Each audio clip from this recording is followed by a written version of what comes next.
Hoje você vai aprender a receita desse bolo que tem um ingrediente especial que irá te surpreender.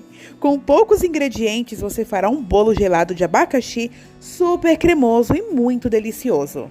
Se você está chegando por aqui, seja muito bem-vindo, muito bem-vinda. Eu peço que você já se inscreva. Aqui embaixo tem um botãozinho de vermelho escrito inscrever-se. Clica, vai ficar cinza, vai aparecer um sininho, clica nesse sininho e marca a opção todas para você não perder as notificações dos próximos vídeos. Bora lá para a receitinha. Vamos iniciar a nossa receita na batedeira. Vamos adicionar 3 ovos inteiros, clara e gema, e vamos bater muito bem na velocidade média da nossa batedeira, tá? Enquanto a nossa misturinha bate, nós vamos dissolver metade de um pacotinho de suco de abacaxi. Sabe aquele suco de pó de abacaxi? Então, com 200 ml de água. Gente, esse bolo é sensacional. Vocês vão fazer, vocês vão se surpreender com o resultado, tá? Vou deixar ele de reserva ali de stand-by. E agora vou adicionar 1 xícara de açúcar nos meus 3 ovos que já estavam batendo na batedeira, tá bom? E agora aqui nós vamos deixar ele bater bastante até o açúcar ficar bem branquinho e o volume dele triplicar. Mais ou menos uns 8 minutinhos, tá bom? Em seguida vamos adicionar 50 ml de óleo. O óleo que eu utilizo é aquele óleo de cozinha tradicional. E agora vamos adicionar o nosso suco, que ficou ali paradinho esperando essa misturinha de ovos aqui ficar pronta. Vamos mexer aqui na velocidade média, eu aumento um pouquinho a minha velocidade e já desligo, é super rápido. Agora aqui com a minha batedeira desligada, manualmente a gente vai agregando a farinha de trigo, tá? 2 xícaras de farinha de trigo, pode ser 2 xícaras de mãe, bem cheia, tá bom? E com o auxílio de um fouet, eu vou mexer, meus amores, fazendo movimentos circulares. É super importante você peneirar a sua farinha para o seu bolo ficar extremamente levinho, tá bom? Então, aqui eu vou misturando com o auxílio de um fouet, muito bem, em movimentos circulares, sempre trazendo, gente, de baixo para cima, para também não formar aquelas pelotinhas de farinha que ninguém merece, né?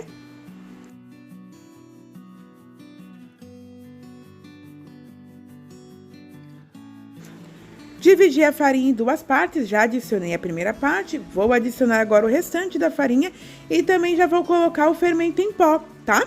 Já pra gente misturar e já colocar esse bolo pra assar, meus amores. Lembrando que esse bolo é uma versão de um pão de ló, né? Ele é um pão de ló misturado com uma massa chiffon, mas não é nenhum dos dois. Na verdade, é só uma massa de bolo mesmo, tá? Então, independente da forma que você for fazer o seu bolo, independente da receita que você vai seguir, nunca bata a farinha por muito tempo, porque senão o seu bolo vai ficar aquele bolo embatumado e muito pesado. Olha que massa perfeita! Agora aqui eu vou apenas untar o fundo da minha assadeira, que eu tô utilizando o desmoldante, tá? Mas você pode passar manteiga, margarina, pode untar com a manteiga ou margarina e enfarinhar, ou você pode utilizar também um disco de papel manteiga, tá? Você nunca unte as laterais, tá bom? Pra não formar aquele bolo barrigudinho e ele ficar bem retinho, tá? Para isso, para o seu bolo ficar bem retinho, você não pode untar as laterais, tá? O meu forno já está pré-aquecido a 180 graus, sempre antes de começar a fazer a receita, eu sempre já deixo o meu forno pré-aquecendo uns 5 minutinhos antes de eu começar a fazer a receita, tá? E agora vamos levar para assar no forno pré-aquecido a 180 graus por 45 minutos. E para o nosso recheio maravilhoso, nós vamos fazer aqui uma base de um creme belga. Então, numa panelinha, nós vamos adicionar meia caixinha de leite condensado, meus amores. Sim, apenas meia caixinha de leite condensado, tá? Vamos adicionar aqui também 2 colheres de sopa de amido de milho. E vamos dissolver esse amido de milho no leite condensado. Gente, poucos ingredientes e você tá percebendo que são ingredientes, assim, até mesmo fracionados, tá? E rende muito, vocês vão observar, tá bom? A medida da forma vai estar aqui na descrição do vídeo, tá bom? Vamos adicionar agora aqui a outra metade do pacotinho de suco, né? Metade a gente usou na massa e a outra metade a gente vai usar aqui no recheio, tá? E vamos também dissolver isso muito bem. E agora aqui nós vamos adicionar 250 ml de leite integral. Vamos ligar o nosso fogo e vamos formar um creme, tá? Lembre-se sempre, gente, creme belga tem amido e o amido precisa cozinhar para não ficar aquele recheio com gosto de mingau, tá? Ele tem que se transformar num creme mesmo, bem lisinho e bem gostoso. Olha só que perfeição, gente, super lisinho, não fica empelotado nem nada do tipo, tá? E agora aqui por último nós vamos adicionar meia caixinha de creme de leite. Olha só que maravilha, né? Se você for querer dobrar a receita, você usa uma caixinha de leite condensado e uma caixinha de creme de leite. Perfeito, maravilhoso. Vamos aqui mexer muito bem também, tá? Apenas para dissolver o creme de leite no nosso creme belga.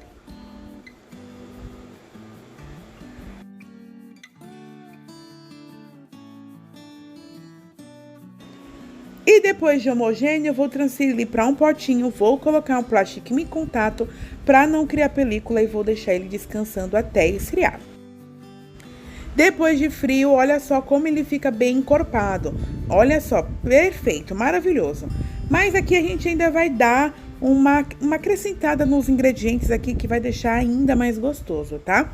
Eu bati, meus amores, 100 ml de chantilly bem gelado. E vamos aqui dar uma suavizada, tá? Nesse recheio. O creme belga, por mais que seja um recheio leve, ele é um recheio denso.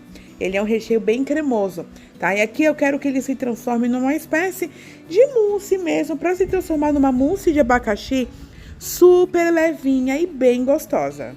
Então, aqui eu vou mexer muito bem até agregar o chantilly no nosso creme, até ele ficar assim de uma forma bem homogênea. Agora, eu vou adicionar aqui, meus amores, meia xícara de cerejas em calda picada. Eu descarto a calda, tá? E aí, vou colocar essas cerejas nesse creme. Gente, fica muito... Vocês não fazem ideia, tá? Façam essa receita que vocês vão amar. E para montagem do nosso bolo, olha só que lindo que ficou essa massa. Fica simplesmente maravilhosa. É uma massa que dura até 3 meses no congelador, até 3 dias fora da geladeira, só a massa, tá? Sem calda e sem recheio. E até 10 dias em refrigeração, só para vocês terem noção da durabilidade dessa massa. Sem contar que ela aceita recheios como mousses, cremes, brigadeiros, trufas. É muito estruturada e também é muito gostosa, super saborosa, gente. Totalmente maleável. Eu simplesmente amo. Agora aqui a gente vai começar a montagem dentro da nossa forma, tá? Coloquei um plastiquinho aqui só para facilitar na hora da gente desenformar. Eu fiz uma caldinha básica de leite condensado, coloquei um pouquinho daquele leite condensado que sobrou com água. Na verdade não sobrou porque eu usei numa outra receita, né? Que confeiteira é assim, filha. E aí eu fiz essa caldinha super neutra. Já vou adicionar esse bolo, gente. Ele é um bolo gelado, tá? Bolos gelados geralmente tem apenas uma camada de recheio, tá? Então eu coloquei uma camada apenas de recheio, só que é a camada de recheio, bem generosa. E vou espalhar aqui muito bem. Vou em seguida colocar a outra metade da massa. Vou também deixar super geladinha, né? Bem molhadinha. Pro bolo gelado ser gelado, tem que ser uma massa bem molhadinha. Na medida certa, hein? Não pode também exagerar, porque senão não fica legal, tá? E aí, eu vou deixar esse bolo descansar na geladeira, gente. Pra ele encorpar ainda mais e ficar extremamente gelado por no mínimo 8 horas, tá? Quanto mais tempo você deixar ele na geladeira, mais ele vai ficar molhadinho, mais o recheio vai acentuar o sabor dele. É perfeito. E agora aqui, olha só que delícia que ficou esse bolo, gente, para ser um bolo de aniversário. É simplesmente maravilhoso. Aqui eu fiz no intuito de ser um bolo extremamente gelado. Você pode vender na marmita, você pode fazer fatias geladas, você pode vender ele como bolo de aniversário mesmo também. É incrível, tá? Aqui eu coloquei só um pouquinho de chantilly na parte de cima. A decoração, vocês sabem que é totalmente opcional. Você pode decorar da forma que você quiser, colocar topo de bolo, enfim. Usem e abusem da criatividade de vocês. E aqui eu coloquei só uns moranguinhos para vocês verem como ele fica lindo, delicioso, bem úmido. Você percebe que a massa é extremamente fofinha, levinha. A massa fica parecendo uma nuvem. Sem contar o sabor, gente, que é surreal, tá? Agora, Como de praxe, eu vou falar para vocês algumas informações referentes às vendas, tá? Por quanto eu venderia esse bolo? A partir de R$ 120, porque ele é um bolo que serve aí até 25 fatias, tá? E é simplesmente maravilhoso. Ele tem a durabilidade de até 10 dias em refrigeração e não possui congelamento por conta do amido que contém no recheio, tá? Agora eu vou provar um super pedaço desse bolo junto com vocês e eu quero que vocês tirem as suas próprias conclusões. Percebam como essa massa é super molhadinha, como esse recheio é estruturado. Eu posso garantir para vocês que o sabor desse bolo é impecável. Espero muito que você tenha gostado do vídeo de hoje. Não deixe de se inscrever, de curtir, de comentar muito para o YouTube entender que o nosso conteúdo é relevante na plataforma e fazer ele explodir para geral. Se você já é meu inscrito ou meu inscrito, um beijo super carinhoso para você. E não deixe de colocar aqui nos comentários o que você achou dessa receita e sugestões de receita para os próximos vídeos, tá bom? Que chova de vendas na sua vida. Apliquem, repliquem e olha, bora vender! Tchau e até o próximo vídeo!